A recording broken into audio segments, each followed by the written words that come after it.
everybody, welcome back to the Pro Physique Code. Today we are going to explain everything you need to know about getting an IFBB Pro card, at least as it currently stands. This is a moving target. They're constantly changing the rules. In fact, they changed one of the rules this year at the Arnold Classic, at the amateur show, which we'll get into. So what is the IFBB? This is the International Federation of Bodybuilders. It's been around for many, many years.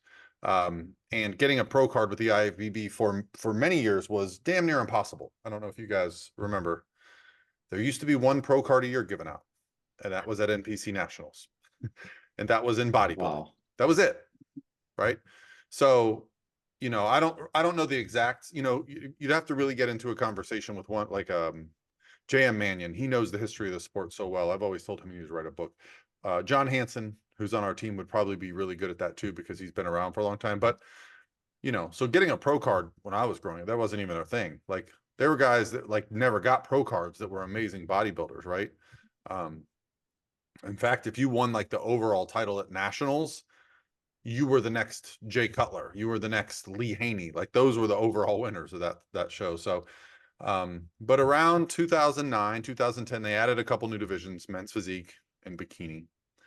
And by then they had already had figure, and they opened up the pro cards to fill the pro ranks to build up the pro shows. And right off the gate, they added all these shows as pro qualifiers. So now you can get a pro card at any of the national shows, starting with Junior USAs in May, Junior Nationals, and then you've got a run of shows across the summer. You've got NPC Universe, you've got USAs, North Americans, and then ending with Nationals. But there's even a couple little other options, because the NPC and the IFBB has gone global, and Mr. Matt lives in South Africa. So there is now the NPC Worldwide. The IFBB International and the IFBB Pro League split a few years ago. So now there's an entire another league called the IFBB Pro Elite. We have nothing to do with that. We are focused on the IFBB Pro League. That is the only way to get to the Olympia, right? So we'll talk a little bit about how these pro cards are awarded. How are you guys doing today? Doing pretty good. I'm happy to have Matt on today joining us. Yeah, two in quick succession. Yeah, it worked out good because this is Matt is representing the international portion of this, which honestly I haven't even really tried to keep up with, Matt. Like, it's changed so fast. Steven typically is more familiar with like the European scene for me. Yeah, like where the pro cards are awarded, because it was decided a few years ago that any international show that had a pro show, for example, the IFBB like Pro Italy, the overall winners of that, the amateur portion of that show, or the NPC portion, would get pro cards. Yeah, so I mean, I have like a fair amount of experience because I've had pro card wins here and in the US, none in Europe. My client base is lacking in Europe a little bit, but it's certainly fairly different in terms of kind of planning the season and strategy around that, because like you just mentioned, there are now so many shows where you can turn pro in the US, and I think different shows will have different criteria. Like, sometimes the winner of each class will get a pro card, sometimes the top two will get a pro card. We're going to dig into that. We're going to explain it exactly as it stands. Probably we'll go in chronological order. Another thing that's changed is previously shows like the Olympia Amateur and the Arnold, you could just compete at. You could sign up, get an NPC card, and go do that show. Now you have to be qualified. The same qualification standards for a national show apply to these shows. And so the numbers on these shows are getting extremely small. Now, when I started going to the Arnold as a coach, maybe, gosh, 7, 8, 9 years ago, there would regularly be 500, 600, 700 athletes competing at the Arnold Amateur. Last year, I want to say there was 200 total. It was a pretty small show, right? For what it is. Might have been less than that. Bikini was extremely small, you know, maybe 40, 50 total girls. So, and I think that's for a lot of reasons. One, the Arnold Amateur used to be one of the only ways for international athletes to get an IFBB Pro card. The other way was they had to win a bunch of shows in their country and then go through their, try to apply for it because there were no pro qualifiers. So the Arnold Amateur used to be a massive international show. Like people from the States knew, like, don't do that show because all of Europe's coming for pro cards. Yeah. Do you think, I think part of it, do you think this, Paul, as well, that part of why the Arnold can be smaller is just the nature of like when it falls in the year, given that it's kind of one of the first shows of the season? Do you find that you think that's why it's a little smaller? Well, I think that's why not a lot of Americans do it. Yeah. But I think a lot of international athletes prior to 2020, when we had the pandemic, and then obviously NPC Worldwide kind of changed their thing. It was an entire focus for them. Like it was literally like their entire year would be focused around that Arnold. It was fun to watch. It was quite an amazing show. So yeah, I'll say this, like I typically don't put athletes in that show unless I know they can handle doing a show and then not having another show for 8 or 9 weeks, right? I have to know them. Because I've had quite a few people be like, hey, I want to do Arnold and then I want to do Junior USAs, not realizing it's like 8 or 9 weeks. Yeah. That's enough time to get into trouble and not be able to compete, or just to be fatigued and be run down. So yeah, I think it is a very odd time frame. In fact, I have a couple girls doing it this year, and 2 of them are not qualified. So they're having to do a show in January in LA. Luckily, there's a muscle contest show. If there wasn't, they wouldn't be able to do it. Yeah, I remember when they changed that rule, because I had a client that really, she always wanted to do that show. And I remember when they changed, like you can't just jump into, like, honestly, it used to be where it could be your first show and you could potentially get a pro card in your first show, which would be really cool. But there was a girl, I remember we called her the one show pro because she won her pro card in her first ever show. That's crazy. That is so, I can't even imagine. Yeah. I don't remember her name or if she's still competing. Do you remember the year? How long ago was that? It, 5 or 6 years ago, at least. It was before. Yeah. So let's kind of go through chronological order of the United States and explain how to get a pro card in all the shows. And we'll talk about, the open pro cards, the masters pro cards, and then we'll talk to Matt a little bit about, because I know Matt and I just missed a pro card last year in his region. We'll talk about how that show played out. Okay, so yeah, first things first is the Arnold Amateur. If you guys aren't aware, the Arnold Classic was a bodybuilding show started in the 80s by Arnold Schwarzenegger, based out of Columbus, Ohio. A lot of people don't know why it's based out of Columbus, Ohio, but his business partner was Jim Lorimer, and that used to be the location of the Mr. Universe competition, which Arnold won in whatever year. And so he's always just been very loyal to the city of Columbus and to Jim Lorimer, so it became the home of it. It used to just be a bodybuilding show, right? In the 80s, it was just a bodybuilding show.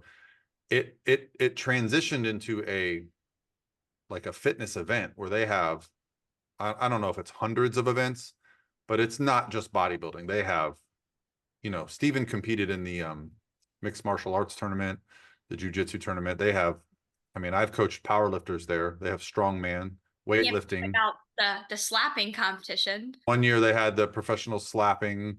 They still do things like they even have like fencing. Yeah. Fencing, ping pong, or sorry, table tennis. I don't want to offend anybody. What did we see at the Olympia this year that was really cool? I'm trying to remember. There was an event that I kept going over to watch. Sumo. They had sumo wrestlers. Oh, seriously? We were like, I remember spotting one of them. They were walking around the expo in that like diaper thing. I'm sure it has more of a out of context. That is a very strange thing to see. A grown giant man walking around in a thong. Yeah. I think even in context is pretty weird. Yeah, I would agree. And then I think we realized, like, off to the side, away from the big stage, they had the whole like sumo wrestling type of deal going on. So that explained the men walking around in the like diaper thongs, whatever you want to call them. So the Arnold at its peak, I'll say 2019, before everything kind of shut down.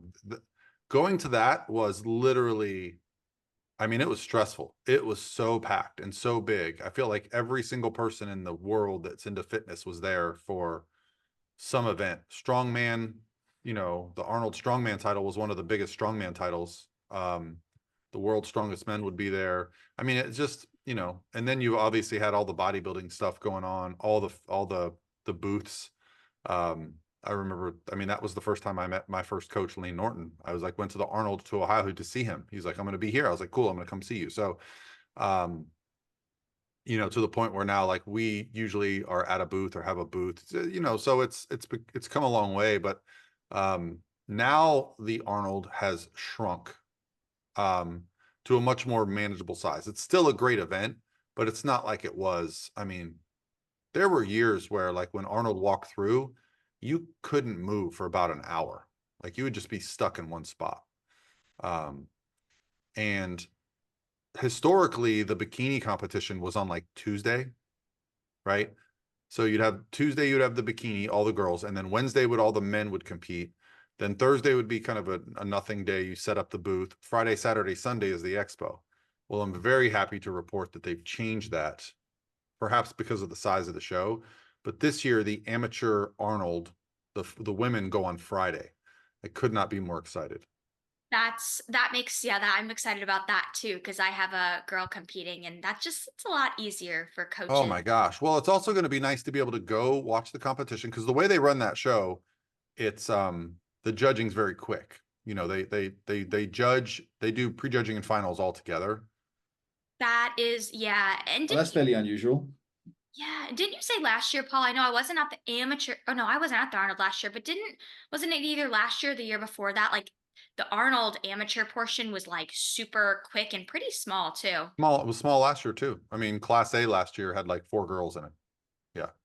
Yeah. So I think Class C, which was Class C and D, like some of the larger classes had like 10 or 12. But so you had 8 classes, not all of them even had 10 girls. So yeah, it got quite a bit smaller. And when I asked the promoters about it, they said they don't want it to grow. They don't want it to be that 300-400 person show, because it just gets overwhelming. Because remember, those judges are also judging the pro portion of the arm. So, you know, it ends up being a long day for a lot of them. So it'll be curious, because the amateur bikini is Friday, the pro bikini will be Saturday. So we'll be it'll be compact. It'll be a really fun weekend, because last year I got there on like, I think I got there Tuesday and I was there until Sunday. So right, it was a long week. So yeah, I'm excited for that. So the way they do the Arnold Amateur now is you have to win your class, and then they award 2 girls in the overall as pros. Yep. So you got your That's a nice way overall to do winner, it. and then you've got one other girl that they choose. And that seemed about right. The overall winner last year was very good. And even the girl that got second was probably worthy of being a pro. But you go further down the line and it wasn't real deep. Like, you know, so the one thing that you don't really want to do, at least in my mind, is give pro cards out to muddy the waters of the pro ranks, right? You don't want to devalue that pro card.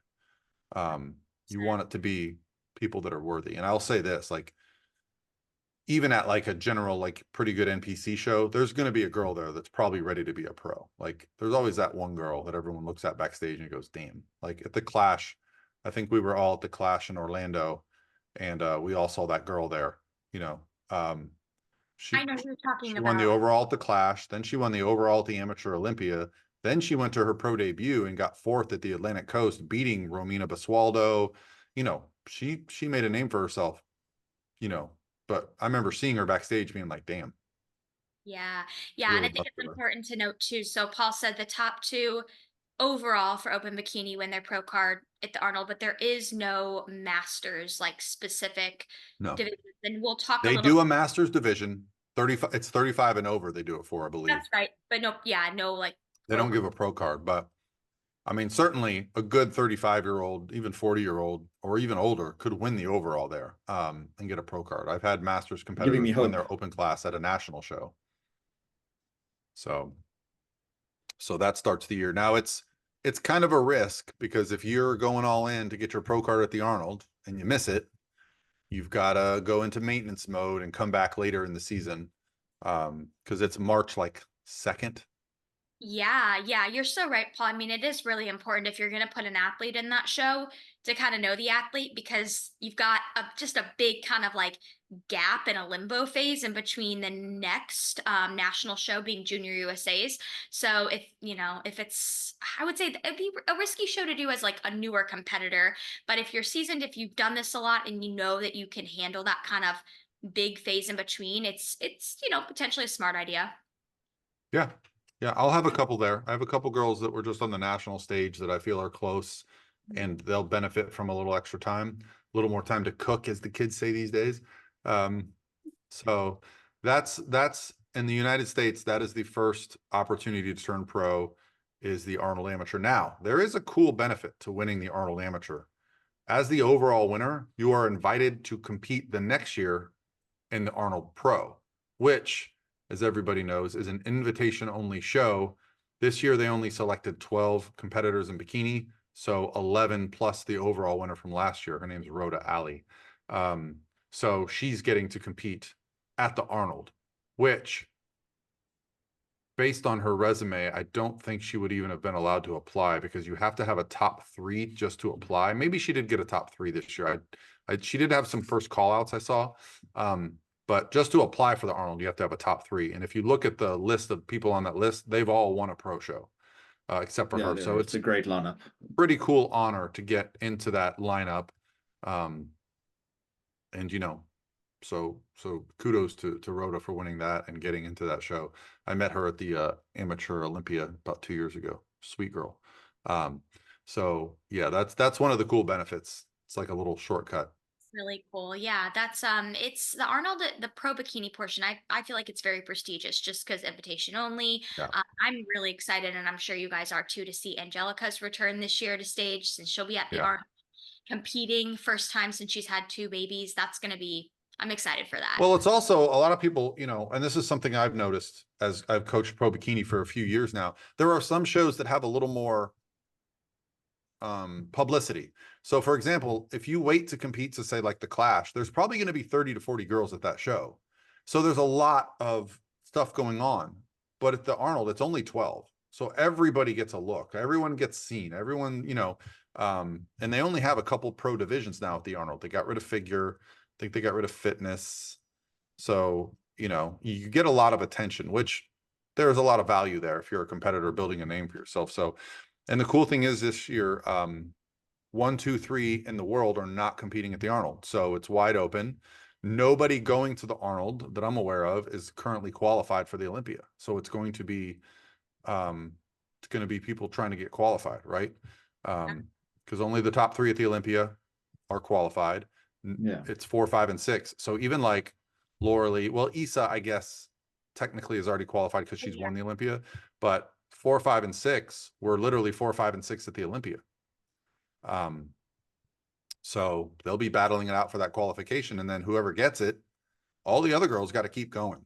So I always find it interesting too, because it's like for example, Issa, Lorelai, they just competed not too long ago, and I always find it interesting to see how they show up at the Arnold, considering it's like they don't really get much time in between to like take an off season, so to say. So I always, just find it interesting kind of watching how they prep and prepare for the Arnold. Oh yeah, well, you got to also remember the girls at that level, they don't need more muscle. If anything, Laura Lee had too much muscle. I was just going to say with that, Issa. Issa's, on the more muscular side of the division. Same with Amy. So like, it's not like these girls need to take long time off. Sometimes a little break like that and going back into prep is better for them than enough time to get into trouble, just depending on their personalities. Laura Lee usually has some pretty big weight swings from season to season. Amy doesn't seem to do that. She just shows up always on. So yeah, that's the fun of it. I mean, and I'm a big fan of Angelica. I think everybody is. So, did she do enough to meet the current criteria? Like she was looking really good before she retired. Like she was still in the top 4 at the Olympia. She was second at the Arnold that year. That was her last year. So she was right there. Very, very curious to see how it goes. And then there's probably going to be a new name up in that upper echelon, right? That first call out, I think we can all expect Amy, Laura Lee, Issa, probably Angelica, but who's going to be 5, 6, 7, 8? You know, are they just going to call 4? Sometimes they do that. Sometimes they call 6. I know Phoebe's another name that's a lot of Phoebe's people good. Vanya's been consistent. Yeah. Yeah, so there's a couple interesting names, but let's not get too far off topic. Let's keep the focus on the pro cards. Talk forever about that. Should We we can, move we along? can do a review after. Yes, those are fun. So should we move? I guess we'll move along. We talked about the Arnold being the first. Chronological order. Next Yeah. would be Junior USAs. I think it's Yes. about the 3rd week of May usually. Yeah, 2nd or 3rd week of May in Yeah. Charleston. It's after Pittsburgh. So I always think of it like my schedule, because I travel to most of these shows. You know, I'm going like, okay, I got to go out to Pittsburgh Pro, and then next weekend is Junior USAs. So yeah, to me, that's probably one of my favorite shows because of the location. Charleston is just one of the best cities you could ever travel to. It is kind of cute. I feel like the 2 times I've been there, I haven't really explored enough to like see what's there, but I always hear everybody loves it. It's always fun to get to drive up with you and Steven, Paul. Yeah, that's one of our road trip shows. That's another part of it too, is I love the road trips. It's about a 6-7 hour drive, just enough time that by the time you get there, you're ready to get the hell out of the car. Yeah. And Steven and Paul like to make a famous stop at, what is it, Bojangles? Steven does love his Bojangles, Bowberry biscuits. That is his jam. So, and then we just love the food in Charleston. There's a place called Big Bad Breakfast, a lot of good restaurants. It's just if you've not experienced Charleston, the show is kind of near the downtown King Street area. It's a really good walking around city, super friendly, beautiful. Yeah. It's on the water. There's lots of, ocean views and stuff. But that's an interesting show too, because in the last couple years, it's really gotten small. And they very similar to the Arnold, you don't get a pro card by winning your class. You have to get in the overall, and then they judge, and then the top 4 in the overall get the pro card. So again, it's another show where you're like, okay, you can literally win your class at the Arnold and Junior USAs and still not be a pro. Yeah, obviously they do only award 4 pro cards here, but I do find that, like you said, Paul, it's a smaller show, so there is that kind of going for it.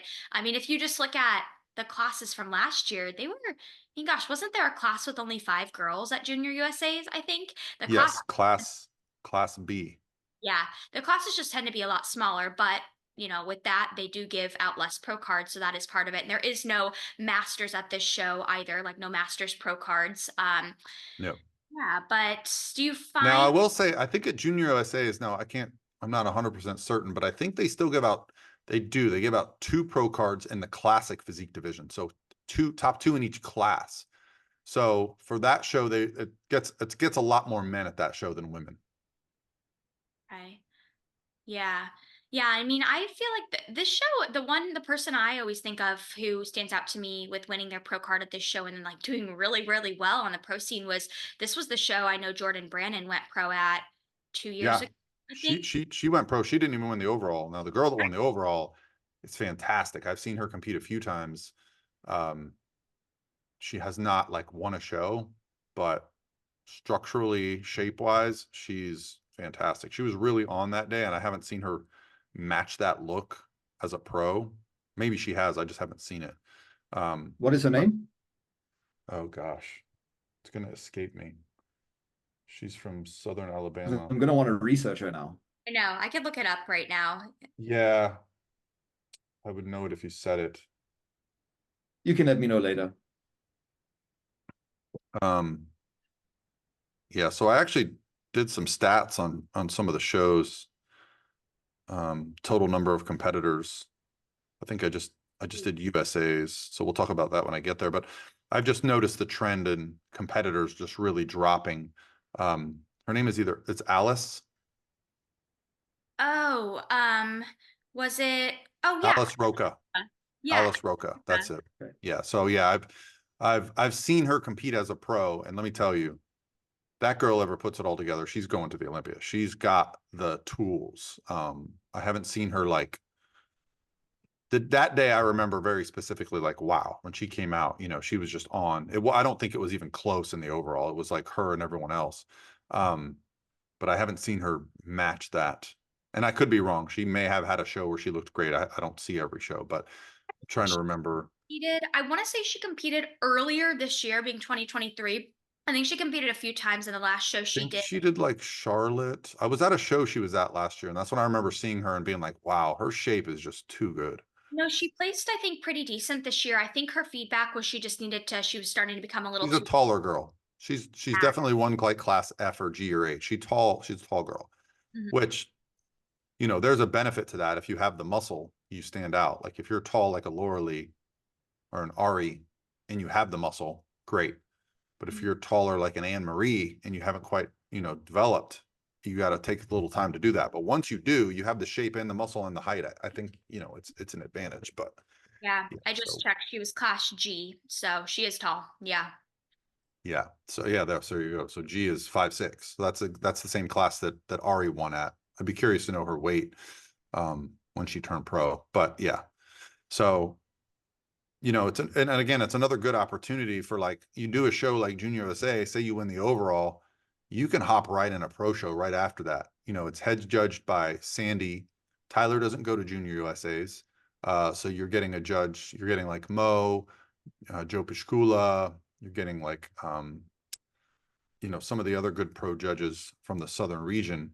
And it's just a, you know, anytime you can get in front of judges right before a pro show, that's a way to build some momentum. So, you know, obviously Jordan went on to now her third Olympia. She'll be at her third Olympia. She qualified at Hurricane this year, so Yeah. And she made it to the Olympia her rookie year. So she won her pro card at that show, and then she made it to the Olympia in her rookie year, which is very rare. I had a girl do it this year, in a day. You know, so what's funny is she's actually from the same area as Alice Roca, and that was her inspo. She saw Alice win the overall in the Panhandle, then win the overall at Junior USA's, and then so Nade actually has gone to the Olympia, and Alice hasn't yet. But I promise you, that girl's going to the Olympia as long as she wants to.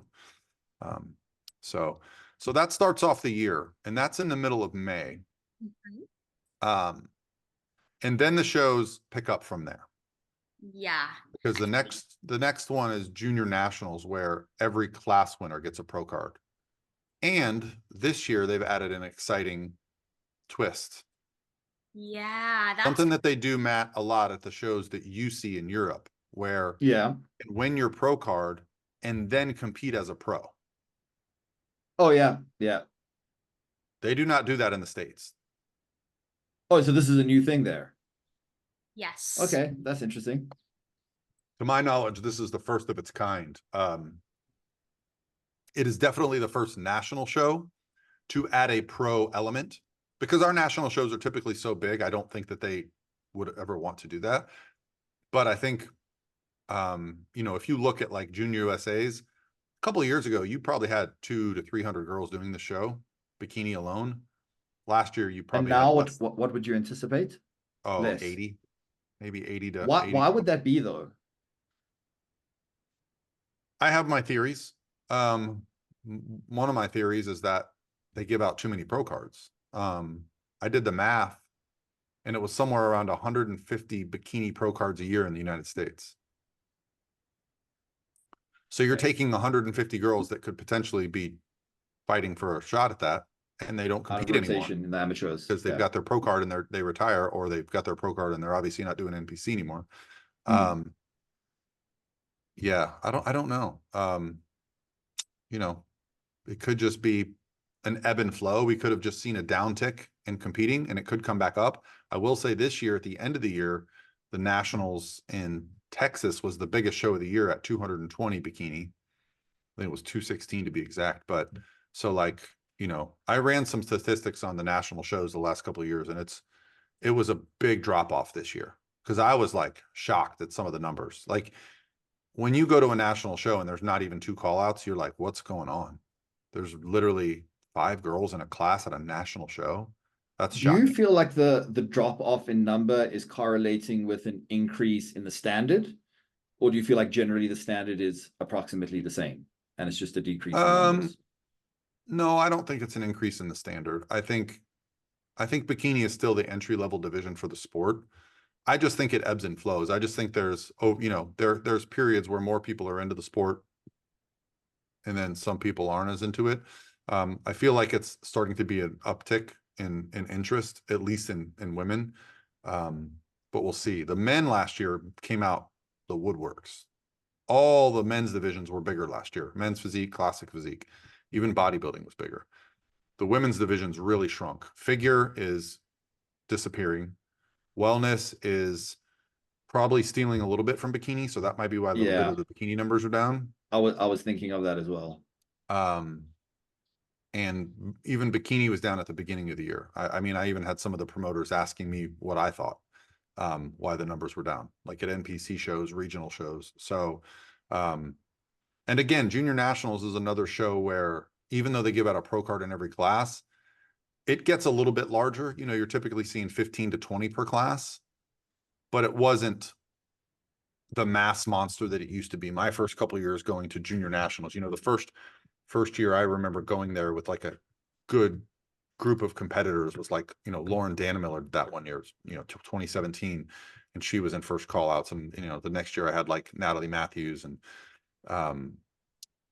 and those classes were typically 30. Wow. 30 was pretty normal. I'll be very curious to see the size of it this year, just considering that they have the World Classic Pro Bikini Pro Show the next day. I'll be curious to see if that incentivizes more competitors to compete, just knowing that they could potentially go pro and then compete in their pro debut the next day. As I know a lot of girls have seemed to be very excited about that. So it'll just be interesting to see if that, toils with the numbers at all and makes it a larger show. Yeah, and so that's what's exciting to me is, so think of it from this perspective. You've got girls going to compete for their pro card. You're also going to have a bunch of pros in town. A lot of those pros are coaches. So they might be like, hey, I'm going to be at this show competing. Come here and be my athlete, right? So you think of, some of the coaches like Ashlyn. I know she coaches quite a few competitors. If you know any other like top level pros, it might entice them to bring their athletes to that show because they get to double dip, right? They get to compete. So I think this was Sandy's idea. I think it's genius. And I think it's a great idea. I think it may catch on at other shows. So I'm going to do some real math real quick. So why don't you Lexie, talk about the next show. So after Junior, so let's talk a little bit about, have you been to Junior Nationals? Have you been to that city? I've not been to Chattanooga, but remind me, where was it? I'm drawing a blank. It used to be Chicago. That's right. Okay, yes. Oh man. I loved going to Chicago. That was like me and Lauren Conlon and Steven and those were some good times. Chicago's great. Yes. Okay. Yes. I remember. I mean, I never went to it when it was in Chicago, but I do remember when that was a thing. Cause I'll be honest, it was a big pain in the butt in Chicago, but Chicago is a fun city. It is very fun. Yeah. I love Chicago. I grew up going there a lot on like trips, but obviously, so we have Junior Nationals, and then while you're doing the math, Paul, do you want me to move on to the next show? Yeah. Okay, so then we have Junior Nationals, and then we move on to Universe, and Universe it's normally in Vegas, right? Is that? No, Universe is Teaneck, New Jersey, always. That is Vegas is a little bit later. Okay, so Universe is in New Jersey, and for this show, it's for Junior Nationals, we just talked about how the class winner of each open class gets their pro card. So for Universe, it's actually the top 2 in every open class. So your top 1 and your top 2 for each open class gets a pro card. Now, this show is a little different than the ones we've talked about so far because there is Masters, and you can actually get a pro card from a Masters class at Universe, which is something we haven't talked about yet in any of the previous shows. So that's something that's a little different about this show. Matt, any words on this one that you want to chime in about? Oh, Matt had a good one. That is where Fran won her pro card. Yep. Yeah, so that's a good memory for me. I mean, that was a cool show. I mean, I wish that I had been there. That was just like a sit at home and stream the show and FaceTime her. But good memories. And I, for some reason, seem to have a knack with Masters competitors. I don't know why. I have more Masters pros than I do anything else. But yeah, very good. Did friend turn Very good pro memory as from a that show. Excuse me? Did friend turn pro as a math in like in her master's class? Yeah, 40 Okay, plus. gotcha. Where does she live? She lives in California. Oh wow. Okay, so that Yeah. was a big travel for her across the country. Yes, Okay. I was so convinced because the previous season she came so close, Uh-huh. and I think mentally didn't believe how close she was. And I was so convinced that just give it one more chance, you're going to get it. I just said to her, like, for you to get there travel wise, I'm just not going to charge you for like 4 months. So you can pay to get there and get your family there, because she has like 3 kids and a husband and all that, and they always travel with her. And I was like, I'm so convinced that you're going to get it at the show that I'm going to do that just so you can get it. And she ended up getting it, which was great. I love that. And that's cool. I mean, considering because USA's would have been a lot closer for her, but I'm sure you had a feeling, and probably she wanted to get on stage a little bit earlier too. We planned on doing both, because the reality was the remainder of the year and the coming year 2024, it was like she's definitely not going to be able to compete. So we knew it was during the duration of 2023 or try again in 2025 kind of thing. Okay, that makes sense. That makes sense. And I mean, I'm sure too, and we'll talk about this in a sec, not to jump the gun, but I know like USA's being a 2-day show, maybe that, I don't know. Some competitors I feel like don't like We'll that. definitely talk about that. I have a big feeling that that has a lot to do with it. So I ran a few numbers. I did this for USA's this year because the USA's numbers were shockingly low. Okay, so in 2017, Junior Nationals, which was when it was in Chicago, had 220 competitors. This year they had 140. Wow. That's 80 less competitors. Yeah. That's 10 girls less per class on average. That is a like that is a shocking number. That's the number where you go, okay, is the show, you know, now is that because 2017 they did not have wellness? A little bit, maybe a few girls here and there, but it is still don't think that would justify 10 no, girls per and class. I think that's, you know, like even looking at the figure that year, 2017. Oh gosh, is this year? Last year there was a figure class with one girl. Class A had 3, Class B had 1, C had 12, 8, 6, and 9. That's figure to get a pro card to win your class. Nationals. So she basically just had to show up in her class, and she got her. You just had to be the right height. Wow, that's yeah. I mean, I know I follow a lot of people who do like recaps on shows and on all that. And I know there's been a big talk like this past year about specifically like figure and wellness, just not, I mean, we're talking about pretty much every division getting a little bit smaller, but specifically there's been a lot of talk on figure and wellness, just especially at pro shows. Wellness last year at Junior Nationals had 42 total. Okay. So if you there's like a different barrier to entry, right? Because wellness is so kind of genetically, you have to be getting more well predisposed to defined. that. There are still girls getting pro cards in wellness that are not truly wellness because the division is not, it's still new, right? So yeah, that's not the difference. I don't know. I don't know if bikini has just kind of like seen like an ebb and a flow, and maybe we're going to see an uptick again. I'll say this.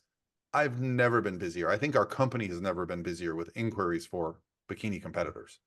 You know, Sandy, who does our inquiries, has just been like, they're just nonstop right now. So maybe we're going to see a big upward trend early in the year in the bikini. I don't know. Or maybe people are being a little bit more particular about what shows they want to do. I don't know what the reason is. Yeah, I mean, I think a lot of it, like you said, Paul, probably just has to do with like, I think every sport goes through ebbs and flows, but I also think too, like a couple years ago when there was a lot of competitors, I mean, especially with like bikini in the female divisions, some of these ladies, as they're getting older, are, you know, deciding to start families. And then that kind of puts them out of the sport or, you know, that is the one thing about females that is different from men, right? There are definitely phases of life where women will not compete, whereas men, you know, I can compete when I have a kid because I'm not doing the I'm not doing the making the baby.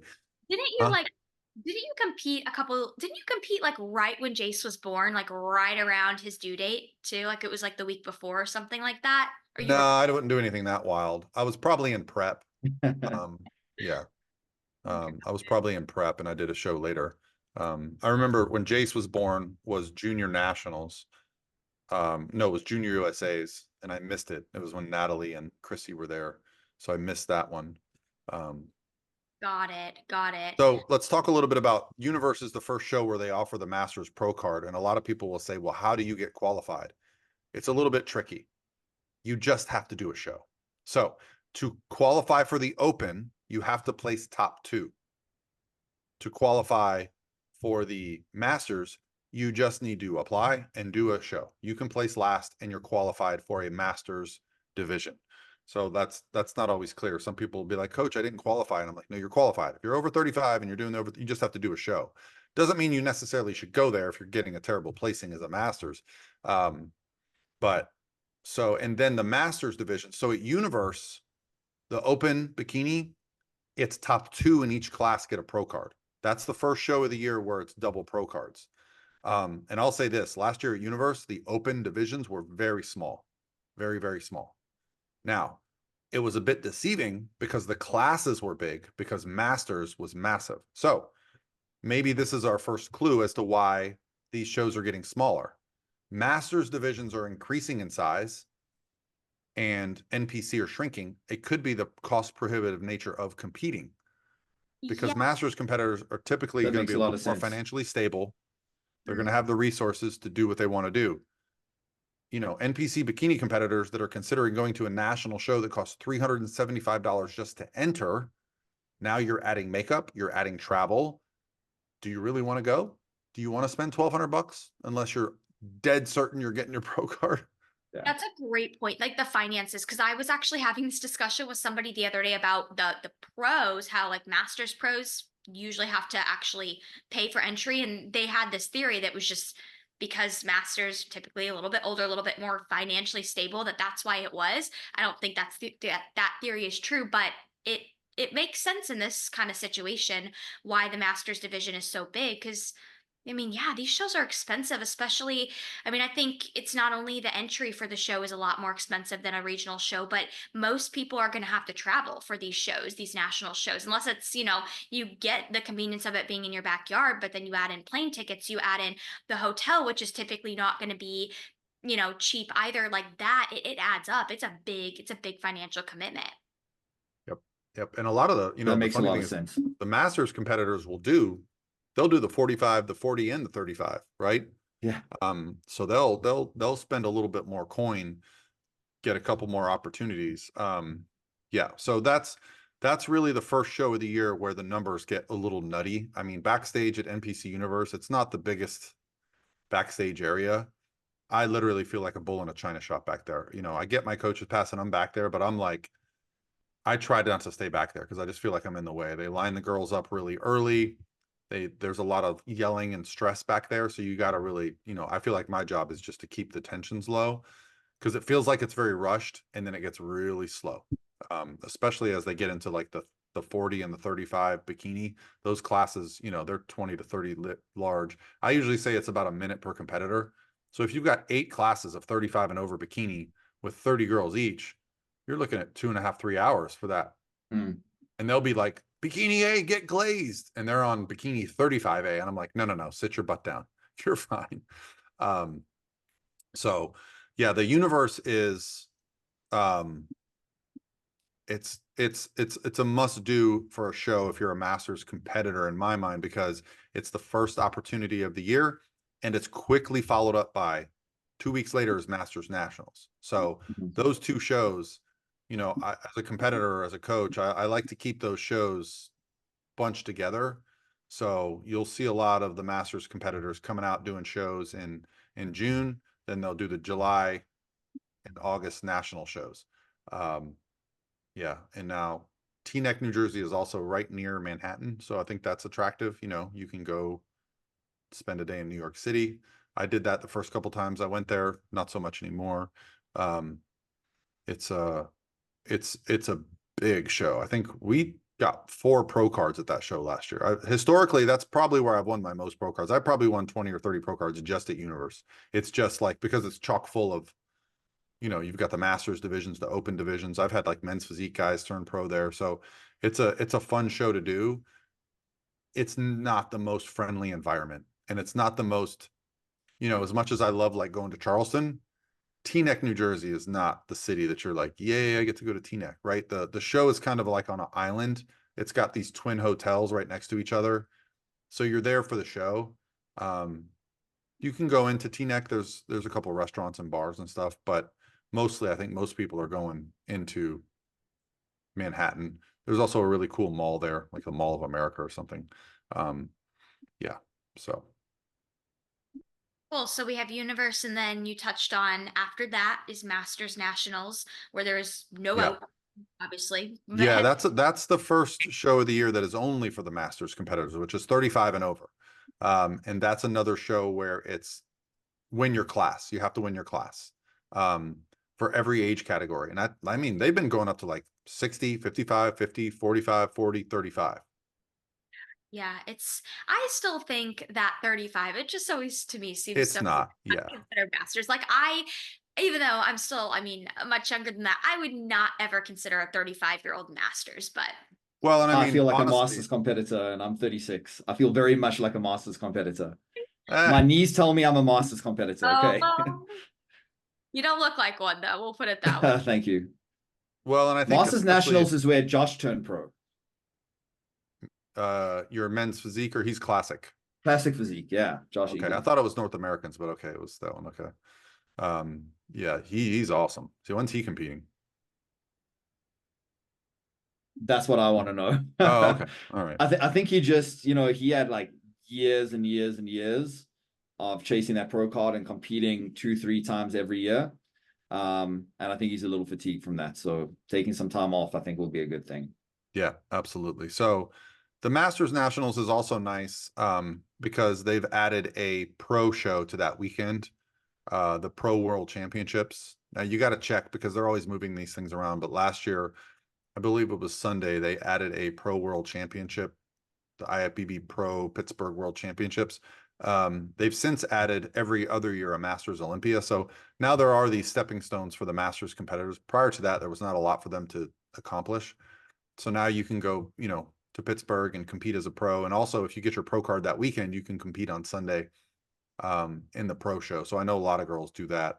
And in fact, I think a couple of the pro winners were the ones that won their pro cards, you know, the day before. So all in all, Pittsburgh is the home of the IFBB for anyone that's not familiar. So you get top coverage, photos right away, you know, lot of attention. You know, JM's going to be there shooting and uploading pictures right away. You're going to have the best judges. Anytime you go to Pittsburgh, you're going to get Sandy and Tyler and all the best judges.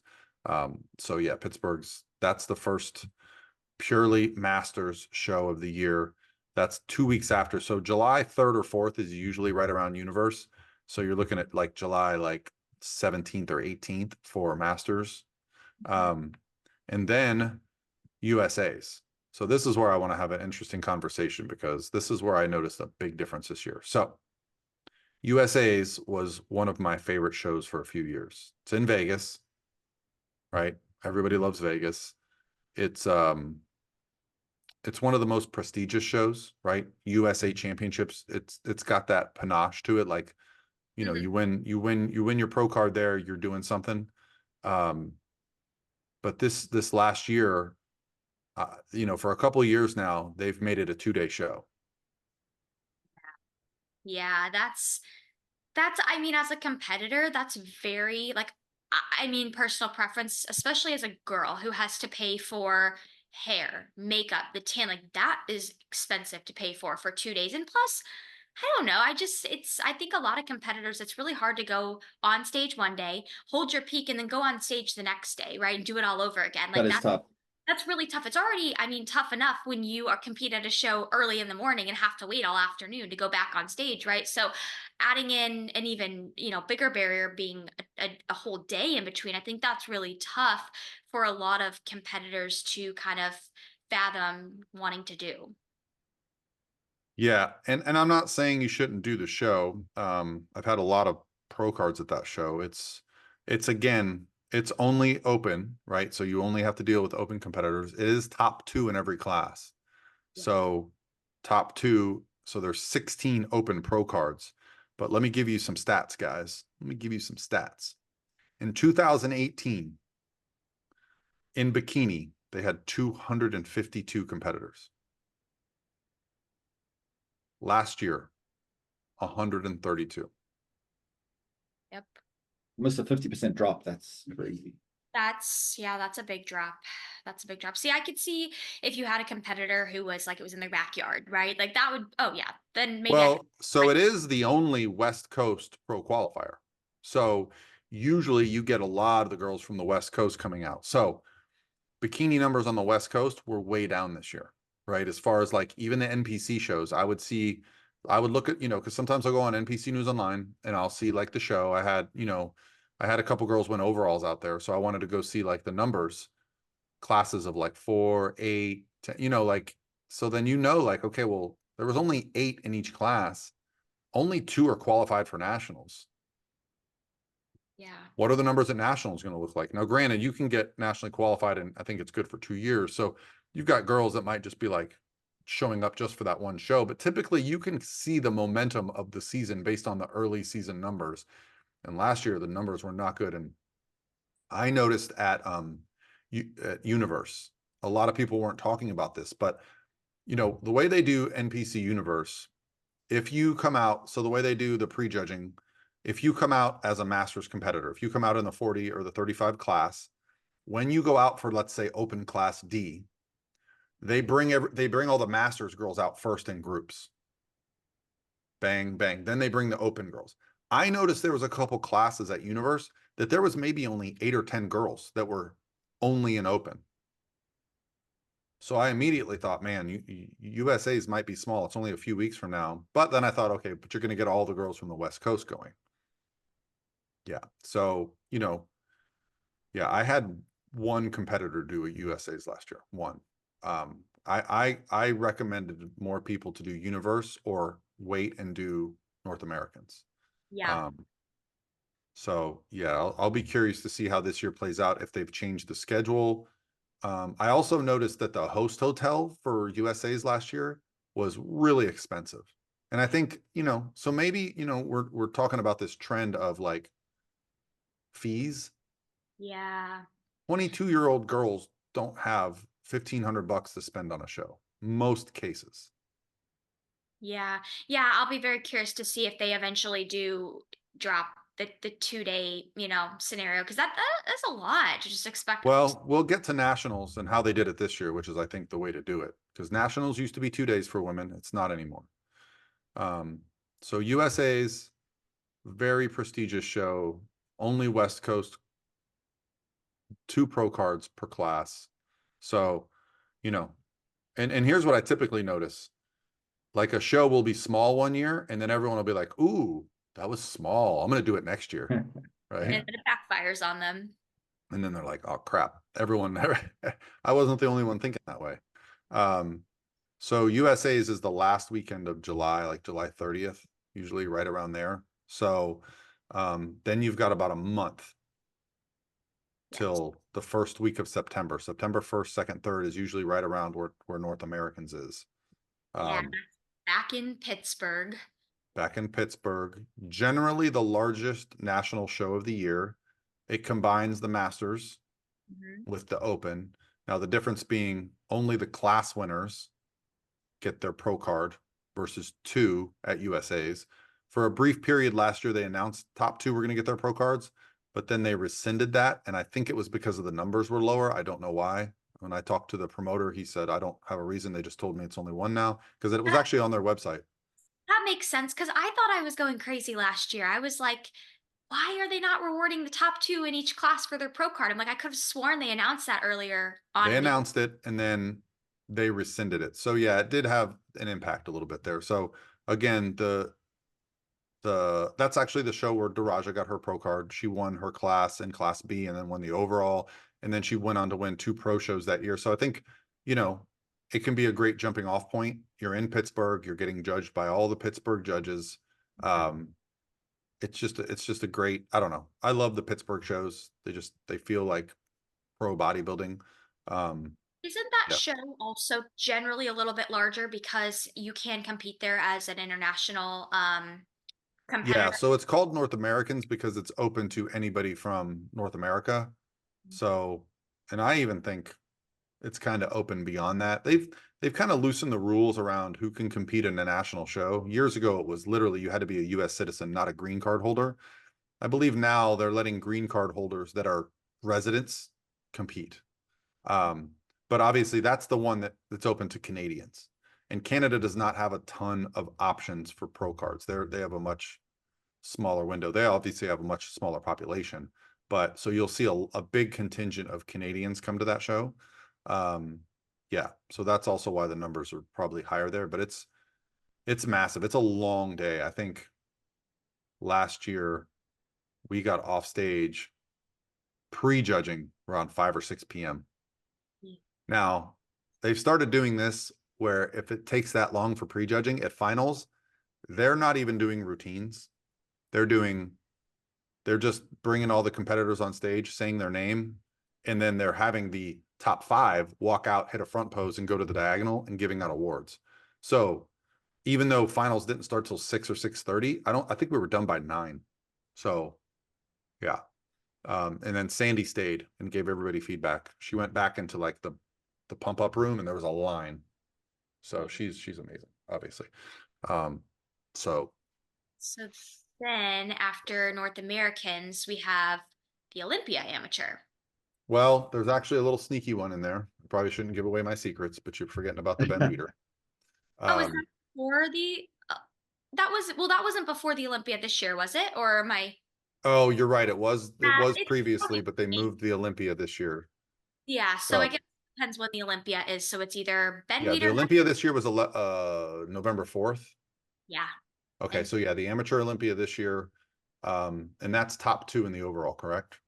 Or was it yes. 3? Or no, top 3 in the open 3. overall. 3 Yeah. in the open overall. Now that show gets a little more size to it. This year I went and I was okay. There was some numbers there. It was big. Yeah, it was really big. Yeah. And again, I think part of that has to do with the fact that A, you're on the East Coast, B, you getting people, it's international. So if you're an NPC worldwide competitor, you can come and compete at it.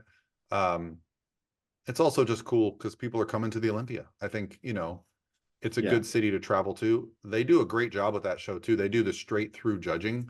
They do pre-judging and finals back to back. They take a short break for the judges and then they come right back to the awards. So yeah, it goes fairly quickly. But yeah, I'm gonna say like they probably had 20 to 30 girls per class in most classes.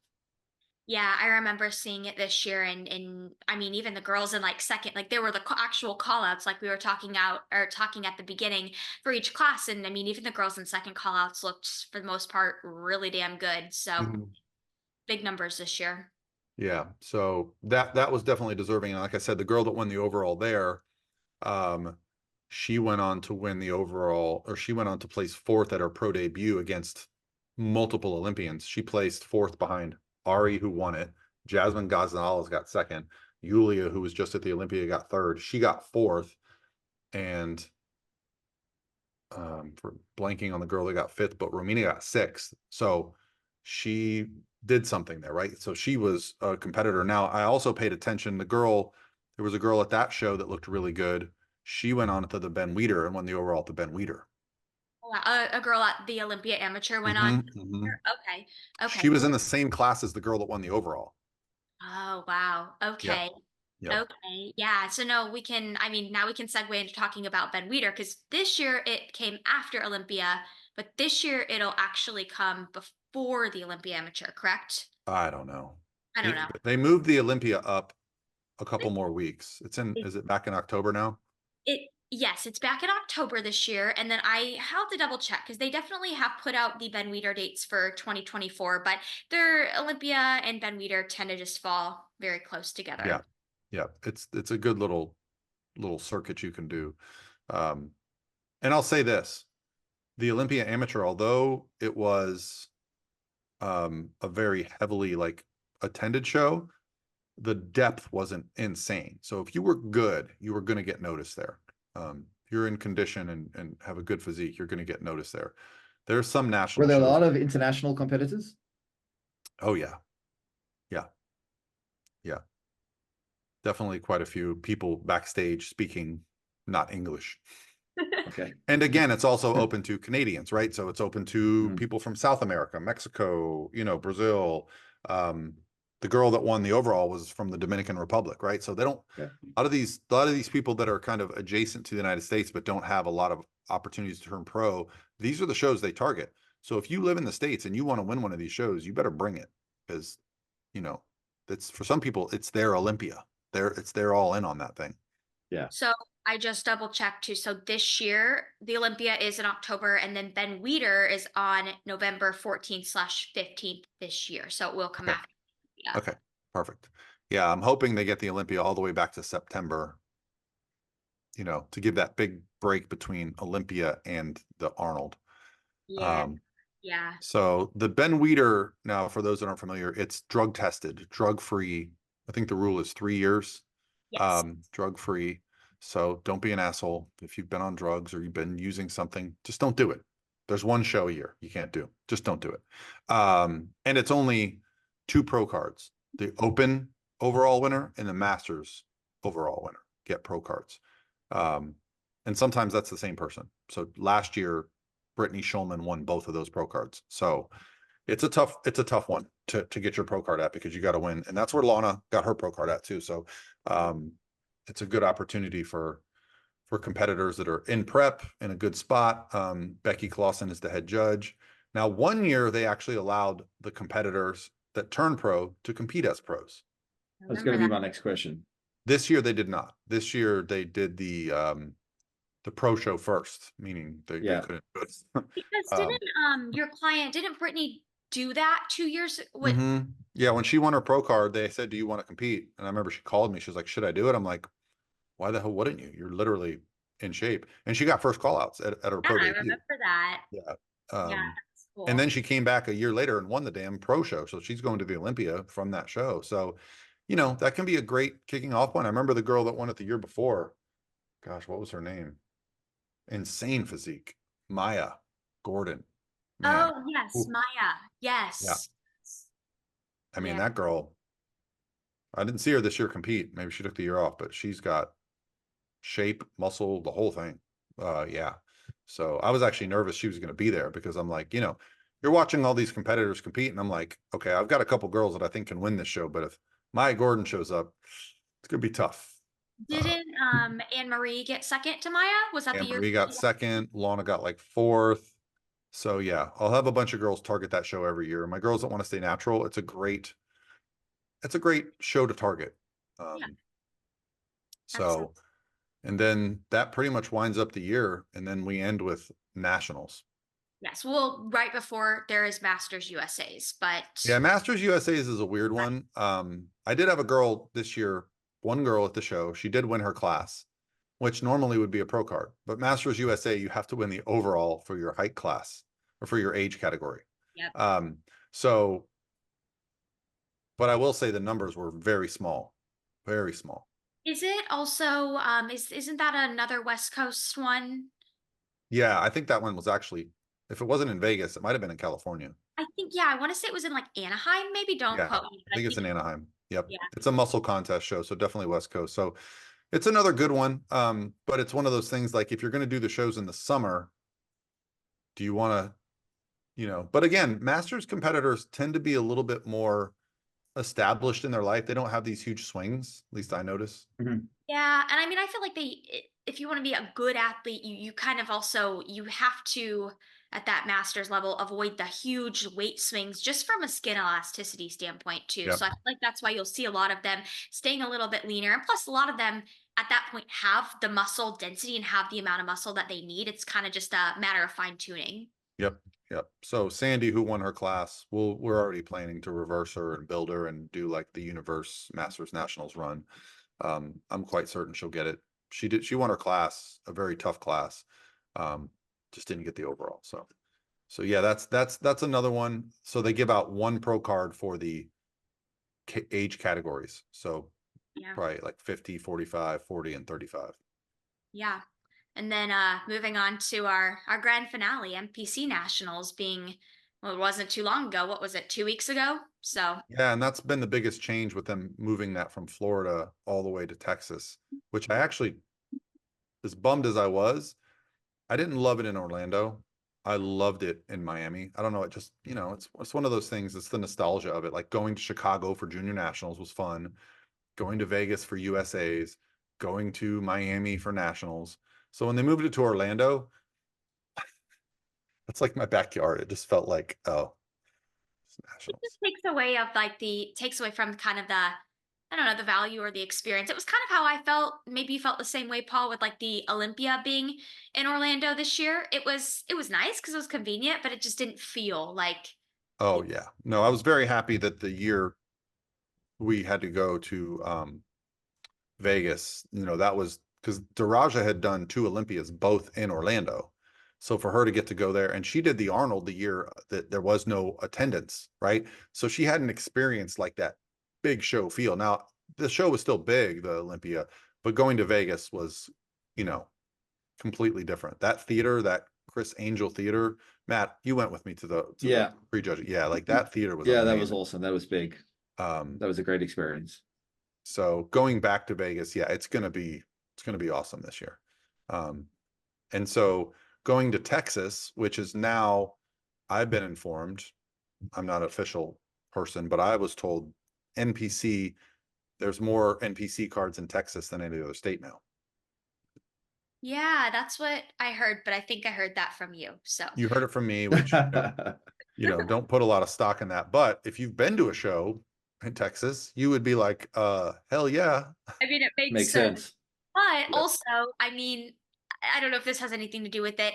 Texas shows are like flipping amazing. The production is incredible. They treat their Yeah. athletes so well. So I think more people are realizing that and going to those shows just because of like how great the experience is. It's also very central. You can get to Texas Yeah, from all those surrounding states. Even, for us, it's like what, an hour and a half flight.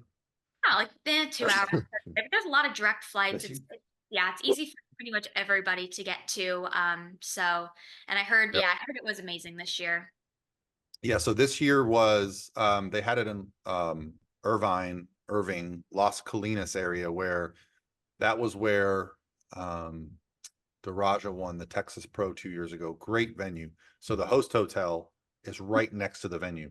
So you walk across the street. It's literally amazing. And this year was the biggest national show it's been since it's been in Miami. So it felt like nationals this year. Like the convention center was packed. The athletes were top notch.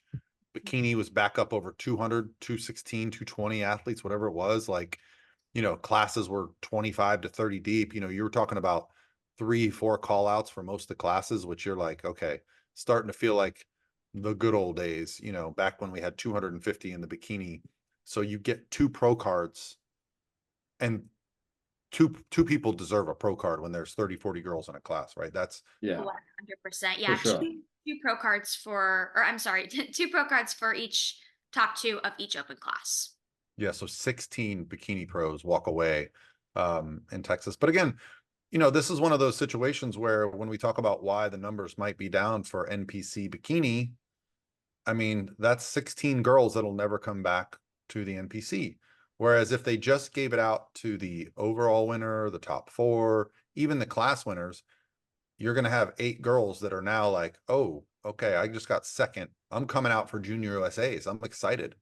I'm ready to go. So it's impossible to really know, to get into that ahead of that many people, but it'll be interesting to see. Now, I think with the show being in Texas for years, I think they got 3 years that they were guaranteed to be there. It's going to continue to be a big show. There was so many men competing. There was like a men's physique class, like class B or C, that had like 47. Wow. Yeah. Isn't the men's divisions typically though known for just being huge in Texas? Huge in Texas. Men, bodybuilding in Texas is alive and well, and they are big boys, and they are shredded, and they are genetics freaks, like Yeah. they are. Yeah. So And you win a show out there. So it was kind of cool. The weekend before, this will give you an idea how big the shows in Texas are. The weekend before, same promoter, his name's Freddie Naidoo and Sheila Brown. They own Battle Up Productions. They had the Battle of Texas the weekend before in Dallas. So you know everyone's going there before they go to nationals. They had 750 NPC competitors cross the stage. They had more NPC bikini than there were at USA's. yes, because I remember, shout out to your client Christina, because I know she listens to this. But her class, she was in the same class as one of my clients, Laura, and they were what, class C, I think, and there was like, wasn't there 27? 27. Yeah, 27 girls in the open class. That's huge for a region. 27 in one class at an NPC regional show where only the top 2 go to nationals.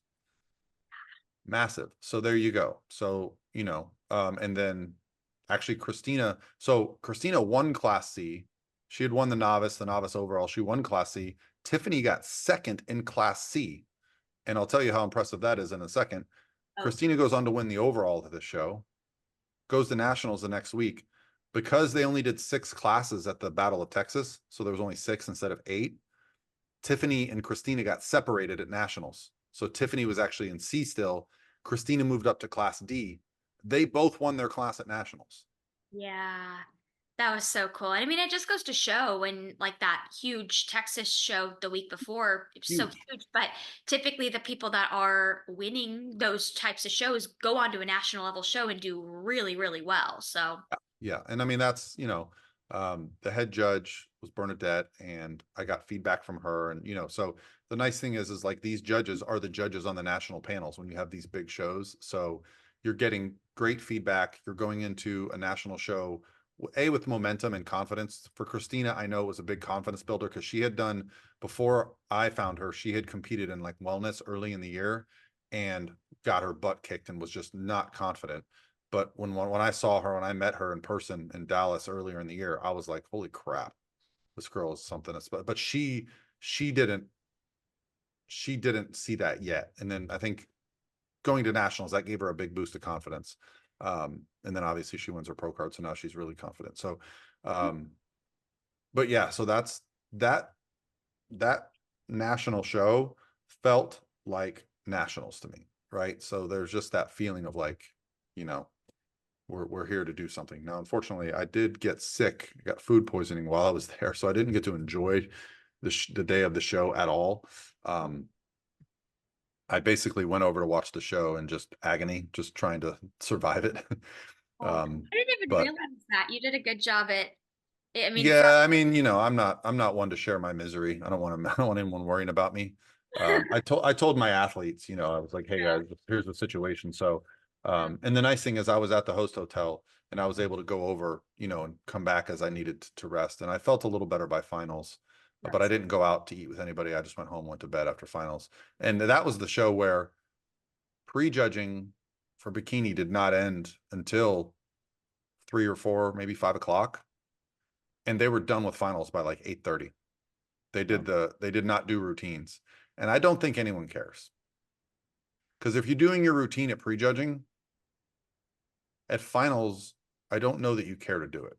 And I think they were looking, the judges were like, okay, tomorrow's going to be an even longer day. So they were trying to, keep it brief. Now, the cool thing is, I'll say this all the time, Sandy, during finals, was not at the judges table. She was backstage giving feedback so that people didn't have to wait around till after the show. So backstage, there was literally a line of people while they were getting their placings and awards. They would come get in line. And then, by the time we were done, all my athletes had their feedback. Love that. So, and that wrapped up the year. So let's talk a little bit, because let's try to keep it short here, Matt, but you did a show in South Africa where you actually won the overall, but did not get a pro card. So let's talk about that. Yeah, that's right. It was just, at that time, Classic was a fairly new division. And at that time, they weren't giving pro cards for each and every division. and I just happened to miss out on that by 1 year. But it is what it is. I mean, essentially the way that it's structured here is we only have about 5 regional shows per year and only 2 pro qualifiers. We have 1 mid-year and 1 at the end of each year, and only the winner of the overalls. Why did you get balloons on your screen? I'm so confused. I don't know. Let me try to do that again. I don't know, man. Thumbs up. No, I don't know. Hey, there we go. Do you see that? What Yeah, is what's that? happening? That is so cool. I don't know. Mine's Is it not only doing- happening to me? Yeah, you've got something turned on in your settings here. So you that only actually have happens, 2. that actually happens to me with Loom as well. I thought it was a Loom thing, but clearly it's Zoom too. That makes for a fun surprise for your clients. Yeah, man. So yeah, we only have the 2 pro qualifiers, 1 mid-year and then 1 early December. And that's it. Only the overall winners get their pro cards. And in some situations, it'll even be because they'll fly over an international judge as the head judge for the pro qualifiers. And in some instances, it will even be that the overall winner doesn't get a pro card if they don't feel that they're up to standard. Okay. I don't hate that. I don't hate that. I agree with it 100%. I mean, it keeps athletes getting better. Sometimes getting a pro card is a death sentence, right? Especially in a country where there's not a ton of pro shows. Well, I'd rather have somebody turn pro when they're at least ready to be a pro. Yeah. You don't want to turn pro and then have 4 years to wait until you would realistically make your pro debut because you have so much tissue to add. I mean, that is particularly relevant in, female classes at like figure and above and almost every male class. So you could get a show here, and it did happen here this year at the earlier pro qualifier where it was just a small show because it's fairly expensive. A lot of the really good athletes here tend to not have a lot of money, so they couldn't do that show, and the competition just wasn't that steep. So a lot of the people that ended up winning, when you see them, it's like, well, they're good, but to be competitive as a pro, they're going to need years to add that amount of muscle. So yeah, that's how it works here. Not as much opportunities. Well, and the other thing I don't like, I think, at least from my perspective, sometimes these girls get in this cycle of like, they get a top 5 at a national show and they're like, okay, I'll just go to the next one. And then they'll move up to 4th and they'll go to the next one. They move up to 3rd. They're not actually always improving. The girls that are placing ahead of them are just turning pro and not showing up anymore. So, and it can drag a season on. And I've had a few competitors kind of run themselves into the ground, kind of chasing that pro card. And I see it both ways. I go, yeah, I get it. You're right there. If you want to do it, I'm there for it. I prefer, this year I've had a couple girls that I thought were right there that I said, let's just shut it down and come back next year and just be dominant, and so you can go both ways with it. But, when you can get into that cycle of doing 4 or 5 national shows, it's not always a great thing. It's the bodybuilding, you don't typically get better in prep, right? You're hanging on.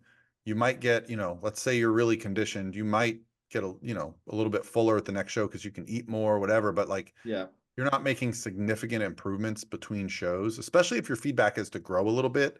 You're not going to grow. If the feedback is like your posing was off and your conditioning was off, those things can get better.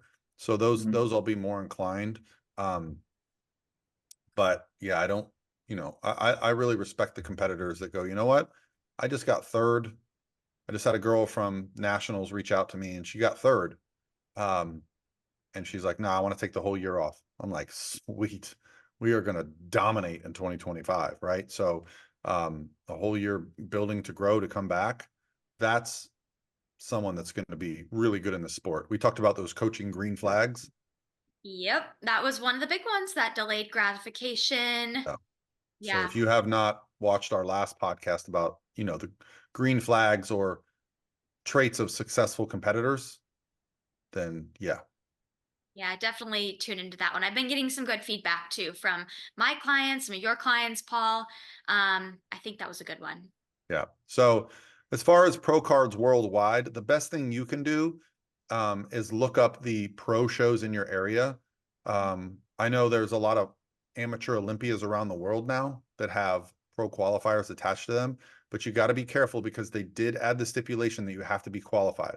So let's say there's like the UK Arnold Amateur coming up. You have to do a NPC worldwide qualifier before to get into that show. You can't just show up and so these are the things that are changing. So you got to understand the rules. The best way to do it is just to go to the website for the show you're wanting to do. And you can always just message the promoter and be like, hey, I did this show last year. Am I qualified? You may or may not be. Yep. And then when in doubt, if you have a good coach, you should be able to just ask them too, and they should be Yeah. able to give you an answer. Yeah. I mean, the reason we have all this information is because we've learned it, right? Like we've been to every pro qualifier. There's also, you know, I was telling Lexie before we did this podcast, there's a couple little, like there's a Bahama Pro show that like basically if you live in Florida, the Bahamas is a part of Florida. It's like an hour flight. Well, they give a pro card out there for the overall winner in the bikini division. So you can go there and get a pro card. There's one in the Caribbean. There's a couple in Mexico. There's a couple in Brazil. So there's a lot of options for shows for getting a pro card that are not based in the United States that are pretty obtainable, like as far as destinations. Yeah. So the European circuit is pretty wild right now. You know, there's a lot of like, I know the Arnold amateurs or the Olympia amateurs, they're giving out top 2 or top 3 pro cards at all these shows. So yeah. Yeah. Cool. And if you guys aren't watching on YouTube, you should, because Paul a couple of minutes ago put some very festive Christmas lights above his Well, I was so mad that he's getting like Let's hand see motion. if it happens again. So hey, there you go. Double thumbs up. Look at Matt. He's got some cool filter. You guys I don't know how that works, but awesome. Well, all right, guys. Well, I think that's pretty good. I think that explains it pretty well. Yeah, I think so too. And I honestly can't think of a podcast or a video out there that really puts all this information in one spot. So hopefully this will be really helpful for some competitors to just save. I mean, it is changing a little bit every year. So it's not like what we discussed today is going to be what's going to apply for, the next 5 years. But I think this is a good episode to save. Yeah, I mean, mark my words. If they have 130 competitors at USA's again this year, they're going to downgrade that to 1 pro card per class. That's the same amount that they had at Junior Nationals, right? So, yeah, and I think that's how it should be. Honestly, they should probably have a system where like, okay, if it's over 200 girls, it's 2 per class. If it's under, it's 1 per class. If it's under 100, it's top 4 in the overall. If it's under 75, it's just the whatever they deem it to be, because obviously it's not my organization, but from a coaching perspective, listen, don't get me wrong. I love like, yay, we won pro cards. That's not what I'm trying to build. I'm trying to build the best athletes possible. And I've had some girls get their pro cards that probably needed a few more shows. And it would have been really fun to have them in the NPC winning overalls, maybe going to nationals and winning an overall instead of getting a pro card so early on in the process that they probably they got because they have just such good genetics, but they weren't quite there yet. Plus, then you don't get to enjoy that amateur experience. I mean, Bianca you don't know turned how many pro times so I've had quickly. girls tell me they missed the NPC. The NPC Exactly. is fun. You can compete whenever you want. There's height classes. I'm sorry, but when you turn pro, I'm sorry. There's going to be bikini Olympians at every show you do. You're going to have to go to random cities to compete. And honestly, the pros do not get the same level of treatment.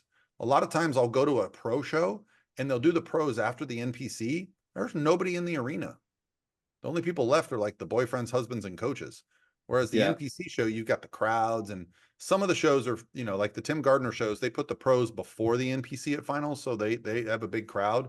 But like, Ari won the Atlantic Coast Pro, and Jazzy looked amazing at that show, and so did Yulia. It was Sunday morning. There was not a soul in that place, man. There was no one there. There was literally 20, 30 people there watching that show because it was Sunday morning.